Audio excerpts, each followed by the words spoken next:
आज दुनिया की सबसे बड़ी सच्चाई ये है कि जो देश जितना ज्यादा ग्लोबल ट्रेड पर डिपेंड करता है उतना ज्यादा वो रिस्क में रहता है।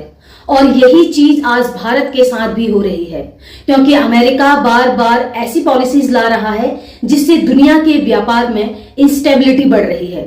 इसी वजह से अब भारत को मजबूरी नहीं बल्कि समझदारी के साथ करना होगा मार्केट डाइवर्सिफिकेशन, यानी एक ही मार्केट पर निर्भर रहने के बजाय कई मार्केट्स में अपना व्यापार फैलाना।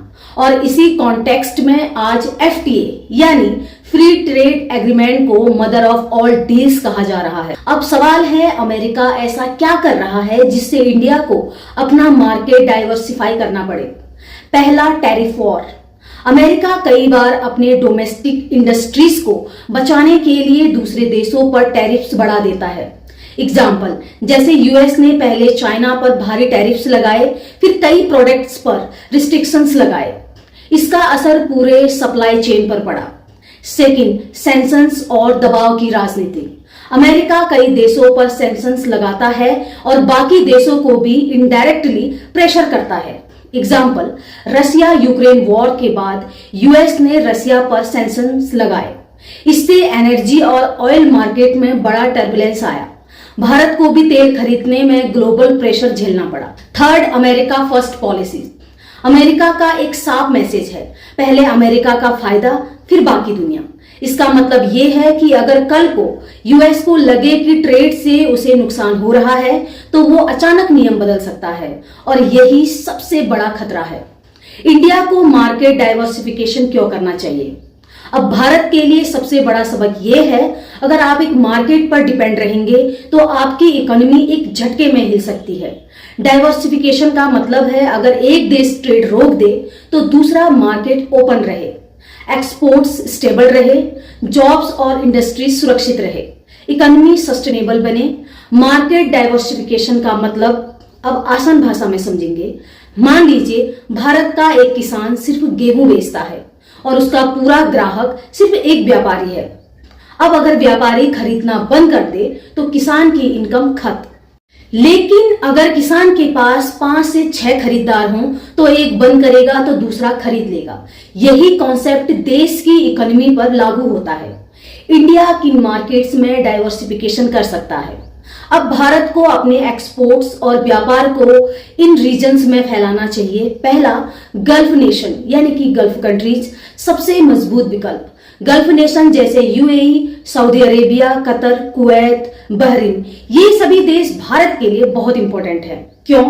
क्योंकि गल्फ नेशंस के पास पैसा है, इन्वेस्टमेंट पावर है और एनर्जी रिसोर्सेस है। एग्जाम्पल, भारत का बहुत बड़ा हिस्सा क्रूड ऑयल गल्फ से आता है। अब अगर ट्रेड रिलेशंस स्ट्रॉन्ग होंगे तो एनर्जी सप्लाई स्टेबल होगी, इंडिया प्रोडक्ट्स गल्फ में आसानी से बिकेंगे, इंडिया वर्कर्स और रेमिटेंस सिस्टम मजबूत रहेगा। ओमान, छोटा देश लेकिन स्ट्रेटेजिक पावर हाउस।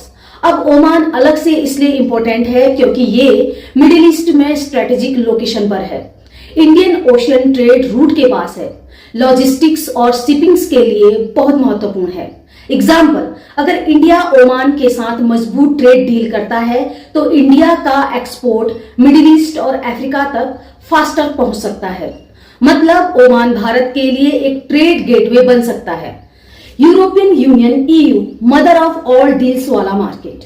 अब ईयू का मतलब है 27 देशों का एक बड़ा ग्रुप जहां लोगों की परचेजिंग पावर बहुत ज्यादा है, और यही वजह है कि इंडिया ईयू एफटीए को इतना बड़ा बताया जा रहा है। ईयू से फायदा कैसे होगा? भारत के टेक्सटाइल्स, फार्मा और आईटी सर्विसेज को बड़ा मार्केट मिलेगा। इंडिया की एक्सपोर्ट्स पर ड्यूटी कम होगी, इंडिया की मैन्युफैक्चरिंग इंडस्ट्रीज को बूस्ट मिलेगा। एग्जाम्पल, अगर भारत की दवाइयां यानी कि फार्मास्यूटिकल्स ईयू में सस्ती बिकेंगी तो इंडिया फार्मा कंपनीज का एक्सपोर्ट कई गुना बढ़ सकता है। न्यूजीलैंड, छोटा मार्केट लेकिन हाई वैल्यू। अब न्यूजीलैंड छोटा देश है लेकिन यहाँ हाई क्वालिटी गुड्स और हाई पेइंग कस्टमर्स हैं। इंडिया के लिए ये मार्केट इसलिए जरूरी है क्योंकि डेयरी, एग्रीकल्चर और फूड प्रोसेसिंग ट्रेड बढ़ सकता है। एजुकेशन और स्किल्ड माइग्रेशन के रूट्स खुल सकते हैं। भारत की आईटी और सर्विस इंडस्ट्री को एक्सपेंशन मिलेगा। एग्जाम्पल, अगर इंडिया न्यूजीलैंड में स्पाइसेस, टी, आयुर्वेदिक प्रोडक्ट और टेक्सटाइल एक्सपोर्ट बढ़ाता है तो इंडिया का प्रीमियम प्रोडक्ट मार्केट मजबूत होगा। सस्टेनेबल तरीका क्या है? सबसे जरूरी हिस्सा। अब डाइवर्सिफिकेशन का मतलब सिर्फ नए देश में माल बेच देना नहीं है। सस्टेनेबल डाइवर्सिफिकेशन का मतलब है क्वालिटी अपग्रेड करना। ईयू और न्यूजीलैंड जैसे मार्केट्स में वही प्रोडक्ट बिकेगा जो अच्छी क्वालिटी का हो, सेफ्टी स्टैंडर्ड्स फॉलो करता हो, पैकेजिंग और ब्रांडिंग स्ट्रांग हो। एग्जाम्पल, भारत का मसाला स्पाइसेस बहुत फेमस है, लेकिन ईयू में बेचने के लिए उसमें पेस्टिसाइड लिमिट और क्वालिटी स्टैंडर्ड्स फॉलो करने होंगे। मैन्युफैक्चरिंग को मजबूत करना।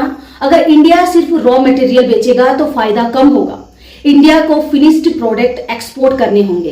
एग्जाम्पल, कॉटन एक्सपोर्ट करने से ज्यादा फायदा तब होगा जब इंडिया कॉटन से कपड़े बनाकर एक्सपोर्ट करे, यानी raw material finished product. Logistic और शिपिंग सुधारना। अगर इंडिया का माल देर से पहुंचेगा तो बायर्स दूसरे देशों से खरीद लेंगे, इसलिए पोर्ट्स, कार्गो और सप्लाई चेन को अपग्रेड करना जरूरी है। Multiple trade agreements. इंडिया को सिर्फ ईयू के साथ नहीं बल्कि गल्फ, ओमान, न्यूजीलैंड जैसे देशों के साथ भी एग्रीमेंट्स मजबूत करने होंगे ताकि ट्रेड स्टेबिलिटी बनी रहे। अमेरिका के दबाव से बचने का असली सॉल्यूशन।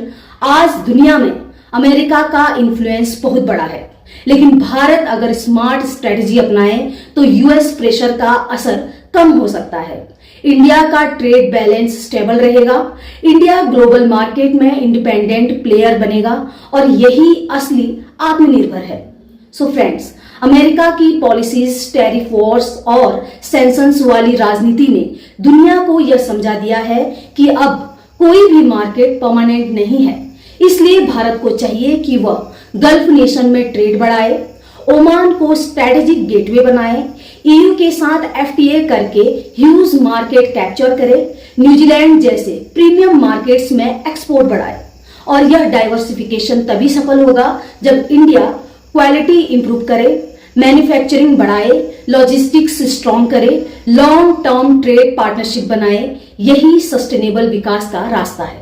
सो फ्रेंड्स, इंडिया के लिए आज का समय सिर्फ ट्रेड करने का नहीं बल्कि ट्रेड स्ट्रेटजी बदलने का समय है। अगर इंडिया सही समय पर डाइवर्सिफिकेशन कर लेता है तो आने वाले 10 साल में इंडिया दुनिया की सबसे बड़ी एक्सपोर्ट इकोनॉमी बन सकता है।